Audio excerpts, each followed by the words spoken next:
향수, 이별 노래, 가을 편지 등을 불러 시를 노래하는 가수로 이름을 알린 이동원 님이 2021년 11월 14일 향년 70세로 별세하셨습니다. 그의 과거 인생과 노래를 추억하고 안타까운 그의 마지막 소망을 전해드립니다.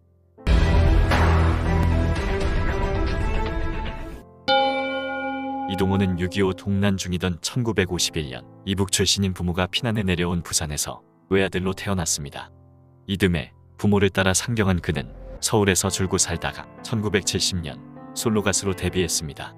이동원은 처음부터 가수가 되려고 한 것은 아니었습니다. 중학교를 졸업하고 난 뒤에 집안이 쑥대밭이 된 적이 있었는데 공부할 여건이 되지 않았던 것이죠. 그러다 우연히 기타를 배우게 되며 명동으로 진출하게 되었습니다. 그땐 한창 김민기, 양희은, 서유석, 조용남, 트윈폴리오가 활동할 때인데 이동원도 그 팀에 끼게 됩니다. 그때 음악을 배워 명동에서 10년쯤 하면서 그렇게 가수 생활을 하게 되었습니다. 그러다가 가수가 되려면 내 노래를 해야 한다는 생각을 해 만들게 된 게 이별 노래였습니다. 그의 히트곡 이별 노래는 정호승 시인의 시를 노래로 만든 것입니다. 이별 노래는 시 자체로도 높은 평가를 받았습니다. 떠나는 그대 조금만 더. 이동원은 이후에도 정호승 시인의 작품, 또 기다리는 편지, 봄길 등을 노래로 만들어 불렀습니다. 그렇게 그는 앨범마다 시로 만든 것을 꼭 한두 편씩 넣고 싶어서 그렇게 했습니다. 또한 가수 이동원 하면 향수를 빼놓을 수 없습니다. 1989년 정지용 시인의 동명시에 곡을 붙인 향수는 그곳이 참아 꿈엔들 이칠리아라는 가사로 고향의 그리움을 노래해 큰 인기를 끌었죠. 서울 여의도 한 책방에서 시인 정지용의 향수를 읽고 한국어와 시의 아름다움에 반해버린 이동원은 그 당시 최고의 작곡가 김희갑에게 곡을 만들어줄 것을 부탁합니다. 김희갑 작곡가는 그의 청을 한마디로 거절했습니다. 운을 살리기 힘들고 시도 길었기 때문이라고 해요. 그러나 끈질긴 설득에 결국 김희갑 작곡가는 다른 것은 아무것도 하지 못하고 무려 8개월에 걸쳐 만든 곡이 바로 향수라고 합니다. 보통 작곡가는 빠르면 몇 시간에 또는 며칠만 해도 노래가 뚝딱 나오는데 말이죠. 또한 이동원은 당시 서울대 음대 교수인 테너 박인수를 찾아가 듀엣을 제안했습니다. 박인수 교수는 내가 미국서 공부할 때 이동원 씨의 이별 노래를 듣고 위로를 많이 받았다고 하면서 흔쾌히 수락했습니다. 그런데 곡을 만들기 전부터 큰 화제가 되었습니다. 그땐 대중가수가 성악가랑 같이 작업하는 것도 없었고 같은 무대에 선 적도 없었죠.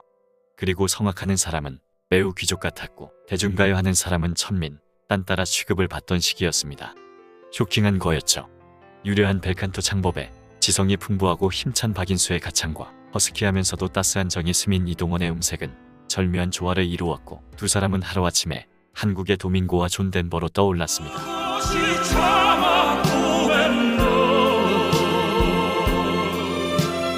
그러나 곤욱과 파란의 소용돌이가 기다리고 있었습니다. 클래식 음악을 전공한 테너 가수가 대중가수와 한 무대에서 노래를 불렀다는 사실은 당시로선 사회에 무리를 일으킬 만한 획기적인 사건이었습니다. 대학에서도 동료 교수들이 박인수 교수를 곱지 않은 시선으로 흘겨보았습니다.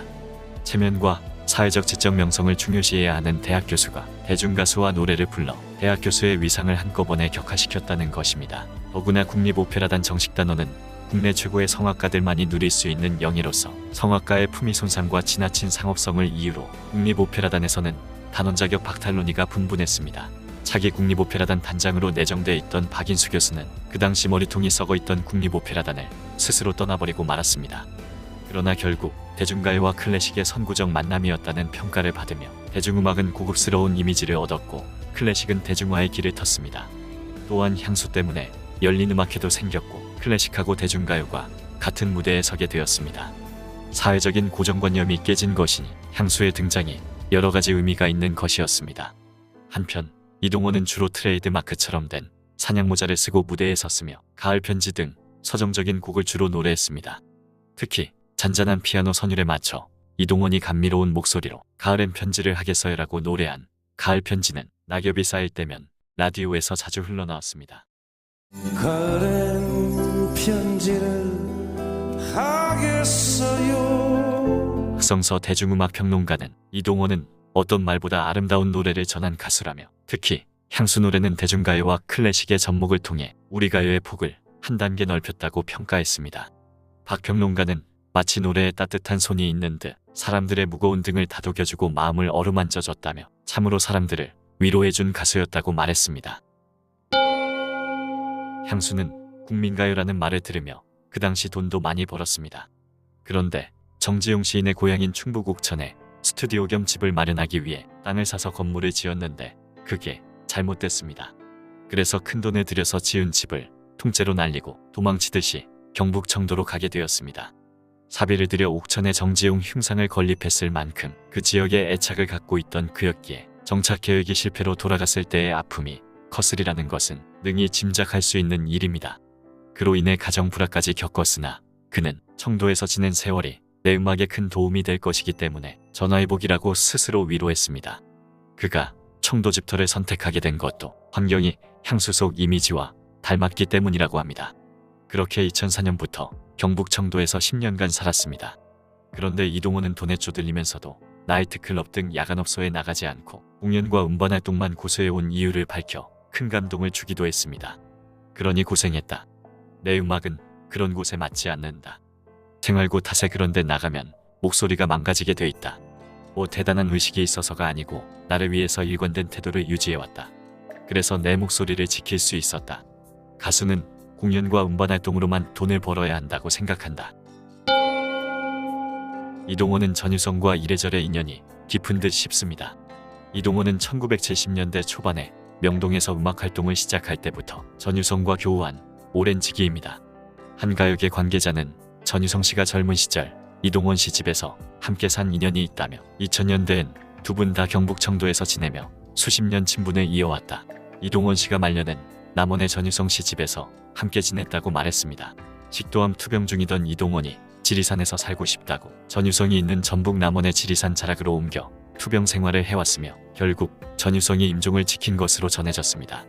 이동원은 앓고 있던 식도암이 악화해 이날 새벽 4시 10분께 세상을 떠났습니다. 그는 식도암 말기 투병 중 최근에는 수술적 접근도 시도할 수 없을 정도로 병세가 악화한 것으로 알려졌습니다. 고인은 평상시에 마지막 소망을 얘기한 바 있는데 남북이 하나 되는 데 있어 민간 부문에서 가수로서 역할을 하고 싶다고 했습니다. 아버지가 북한 출신이라 분단의 아픔을 누구보다 잘 알며 금강산, 평양 공연을 수차례 하며 민간이 마음을 섞는 일에 기여하고 싶다는 소망을 품게 됐다고 했습니다. 고인은 하늘나라에서도 우리나라가 하나 되는데 도움을 주실 거라 믿습니다. 방송인 정덕희 교수와 가수 조용남 등 고인의 지인들과 팬들은 오는 22일 오후 6시 서울 청담동 루카 511에서 이동원을 향한 사랑 음악회 아무따를 엽니다.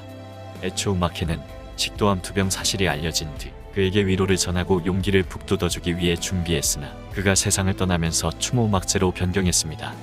추모음악제에는 동료 가수 김도양, 이미숙, 윤영주도 함께 고인을 기립니다.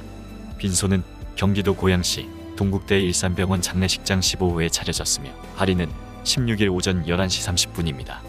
고인이 주었던 따뜻한 추억과 위로에 진심으로 감사드리며 삼가 고인의 명복을 빕니다.